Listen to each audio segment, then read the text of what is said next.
कोल आ गई है, शुक्र अल्हम्दुलिल्लाह। किराए से तो घर लग गया, शुक्र सही है, गुजारा हो जाती। अल्लाह तुम्हारी सोना रब देसियां नूं घर आपदा भी करे। मौसम किड्डा प्यारा बने तो बारिश होंदी उदों दी आ वेखो माशाअल्लाह। ते नाश्ता सिर्फ चाय बनी है साडी ते बारिश होनी शुरू हो गई।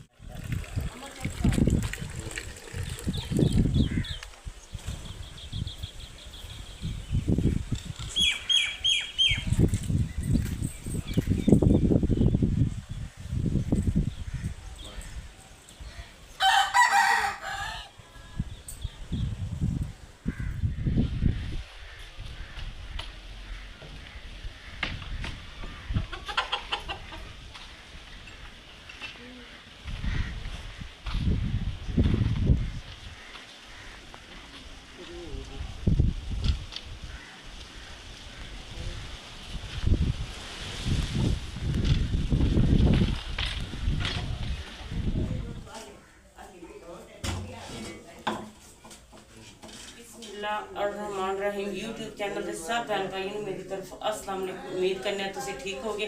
अलहमदुलिल्लाह असी भी ठीक है। जिथे रहो खुश रहो, हंसते रहो, वसते रहो, मुस्कुराते रहो। सानू अपनी दुआवां दे विच याद रखियो ते साडीਆਂ दुआवां हर टाइम अपने भैन भाइयों के नाल हुंदियां।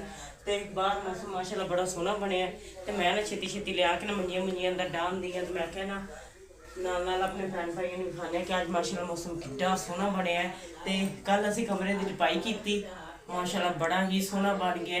हथ हलान नाल कुछ हुंदा है, बेशक कुछ करिए तो फिर ही है ना, मेहनत नाल ही है, मेहनत नाल फल हुंदा है।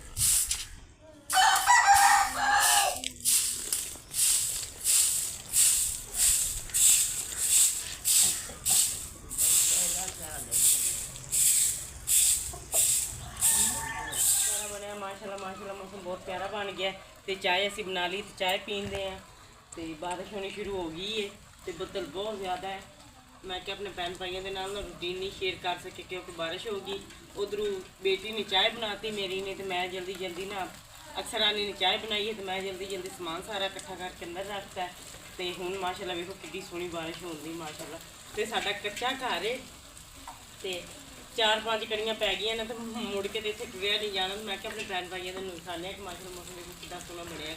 तो इस साइड तो ना बैक साइड मकान की तो बड़ा बदल देखो कितनी माशाअल्लाह सोहनी बारिश पैंदी। वो पानी लेके आए ने कि बारिश से पहले पहले पानी ले आइए।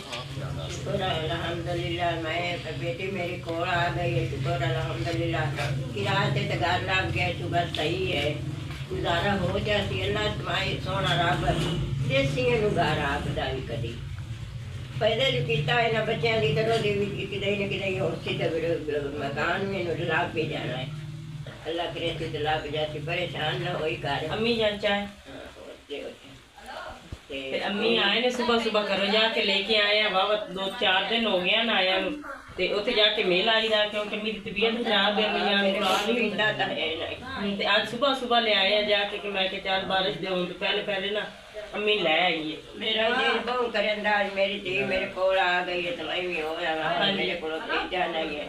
अल्लाह दा लाख शुक्र है। बस अम्मी दुआ है कच्चा घर पर हो जाए किराया वाला पर सही अल्लाह आप बधाई दे सोना रब नीली छाता ना सिर ते करा तेन आप बधाई दी। हां जी बाकी जी माशाअल्लाह मौसम किड्डा प्यारा बने तो बारिश होंदी उदों दी आ वेखो माशाअल्लाह। ते नाश्ता सिर्फ चाय बनी है साडी ते बारिश होनी शुरू हो गई।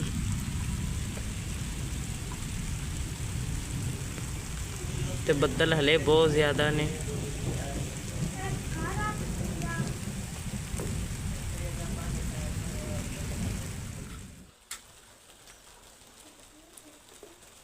बाकी जी बारिश नहीं रुकी तो मैं ना दरवाजे के अंदरली साइड से ना इटा नहीं रख के ना चूल्हा बनाता तो हूँ ना अग बालन दे तो बारिश नहीं रुकी। बच्चों को भुख लगी मैं क्या चलना इस जगह तो रोटियां बना लें चूल्हा रख के। तो बाकी जी बारिश नहीं रुकी तो मैं ना अंदर ही चूल्हा बना के ना मिट्टिया इट्टां दा फिर दरवाजे के अंदर बह गई। तो मकान भी ना कल मैं अद्धा कमरा लिपता तो मैं क्या चल नाश्ता अज बना लें, लिपाई तो करनी ही करनी है। तो बच्चे वाहवा टाइम हो गया तो बच्चे भूख बहुत ज़्यादा लगी तो हूँ ना सुने अल्लाह ताला का नाम लेके नाश्ता बनाने हैं। बाकी जी सोने अल्लाह ताला का नाम लेके ना अग बाल गई तो तवा गर्म होने दिया ते तवे ते ना मैं वो वाला गिला आटा मारन दिया क्योंकि रोटियां थोड़ियां पकन नहीं एक साथ। अल्लाह ताला का नाम लेके नाश्ते में मिलने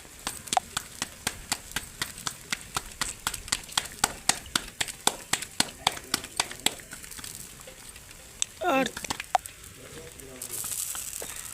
ਤੇ ਬਾਰਿਸ਼ ਨਾ ਅੰਦਰ ਵੀ ਆਉਂਦੀ ਹੈ ਤਵੇ ਦੇ ਉੱਤੇ ਵੀ। ਤੇ ਇੱਕ ਨਾ ਮੇਰੇ ਕੋਲ ਰੋਟੀਆਂ ਨਹੀਂ ਪੱਕਦੀਆਂ ਨੇ, ਮੇਰੇ ਨਾ ਸਫਾਈਆਂ ਕਰਦੇ ਆ ਨਾ ਸ਼ਿਫਟਨ ਦੇ ਵਿੱਚ ਸੱਟ ਬਹੁਤ ਜ਼ਿਆਦਾ ਲੱਗ ਗਈ ਤੇ ਮੇਰਾ ਨਾ ਅੰਗੂਠਾ ਲੱਗਦਾ ਟੁੱਟ ਗਿਆ। ਤੇ ਫਿਰ ਵੀ ਮੈਂ ਰੋਟੀਆਂ ਬਣਾਉਂਦੀ ਹਾਂ ਕਿਉਂਕਿ ਬੱਚੇ ਨੇ ਛੋਟੇ ਛੋਟੇ ਬੱਚਿਆਂ ਕੋਲ ਹਲੇ ਕੰਮ ਨਹੀਂ ਹੁੰਦਾ ਤੇ ਨਾ ਕੋਈ ਤੇ ਆ ਬੜੀ ਪਰੇਸ਼ਾਨੀ ਹੁੰਦੀ ਨੇ ਵੀ ਦਿੱਤੀ ਤੇ ਕੰਮ ਕਰਨ ਦੀ ਆ, ਰੋਟੀਆਂ ਬਣਾਉਣੀ ਆ ਬੱਚਿਆਂ ਵਾਸਤੇ।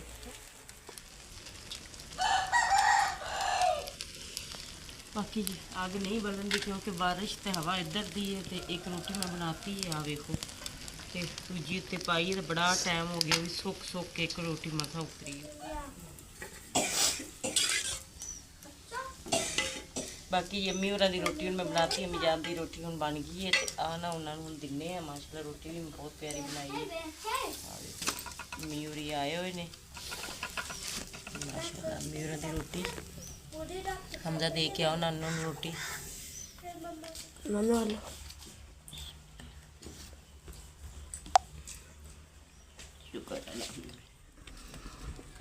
बाकी शुक्र अलहमदुलिल्लाह हुण टाइम हो गया शाम का। हमजा ते अबू ना माशाल्लाह अज इस नवे इलाके दे विच आए हैं तो इत्थे ना काम ते अज पहली बारी गए ने ते हुण काम तो वापस आए ते मूँह हाथ धोन गए तो मैं क्यों पहले ना हमजा ते अबू ने आउण तो पहला ना चाय बना ली तो बाजी भी आए ने तो इस वजह तो ना मैं चाय बनाती आ। देखो बंदा सारा दिन मजदूरी करके आए ना तो फिर बंदा इंसान थक जाता है। मैं के नाल चाय बनाने तो नाल अपने भैन भाइयों के नाल शेयर करने ते मुर्गियां भी आ गई ने कंधों पार गई तो कंध लंघ के आई जी अंदर। तो बकरियां लिए पट्ठे भी लेके आए हैं असी अज।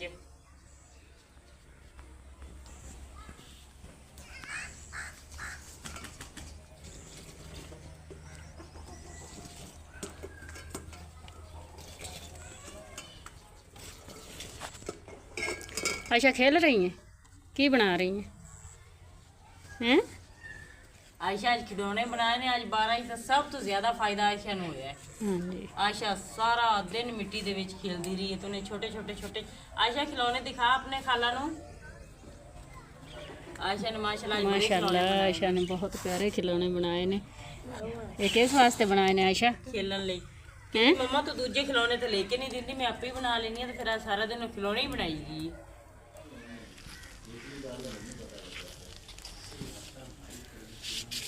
बाकी जी हुण शाम हो गई है तो मैं आटा गुनना शुरू करता। तो माशाल्लाह ना इस टाइम ना कुकड़ियाँ बड़ी शौक नाल आंदियां ने आटा खाण लई। तो मैं आटा गुन्नन दी तो आ गई आ वेखो आटा खाण लई ना आ गए।